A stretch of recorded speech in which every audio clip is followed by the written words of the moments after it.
बिस्मिल्लाहिर्रहमानिर्रहीम, अस्सलाम वालेकुम। मेरा नाम डॉक्टर अहमद एजाज़ है और आप देख रहे हैं डॉक्टर अहमद एजाज़ अनलिमिटेड यूट्यूब चैनल। और आज हम बात करेंगे कि अगर आप अपने जो दिन है उसका आगाज़ अगर मतलब है कि खुशी से करते हैं और फिर आप ये देखते हैं कि और आप ये सोचते हैं कि खुशी मेरी तरफ आएगी,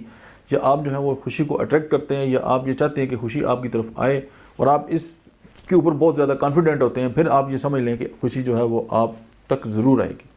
और अगर आप इसी के अगेंस्ट जो है वो नेगेटिव जो एक सोच के साथ जब सुबह उठते हैं या बेदार होते हैं, तो फिर ये कि आपके साथ जो है वो हमेशा इसी तरह होता है। इसी तरह आप ये देखें कि वो लोग जो सुबह जल्दी उठते हैं, और हदीस पाक का मफ़हूम भी है कि जो सुबह के काम है उनमें बरकत और कुशादगी है, बरकत और कुशादगी का लफ्ज़ इस्तेमाल किया गया है। तो डेफिनेटली जब आप अर्ली इन द मॉर्निंग उठते हैं, मतलब है कि नमाज़ पढ़ते हैं, अपने जो अज़कार वगैरह वो करते हैं, और फिर एक अच्छी सोच के साथ जब आप दिन का आगाज़ करते हैं तो उसके अंदर बरकत भी आती है और बहुत ज़्यादा आप काम कर सकते हैं। लेकिन वो लोग जो सुबह ज़ाहिर है लेट उठते हैं, तो जब वो लेट उठते हैं कहते हैं यार लेट हो जाऊंगा, काम सही नहीं होगा, अब वो अट्रैक्ट कर रहे होते हैं इन चीज़ों को, तो फिर हमेशा उनके साथ ये वही होता रहता है। बात तो छोटी है लेकिन अगर आप समझेंगे तो बहुत बड़ी है।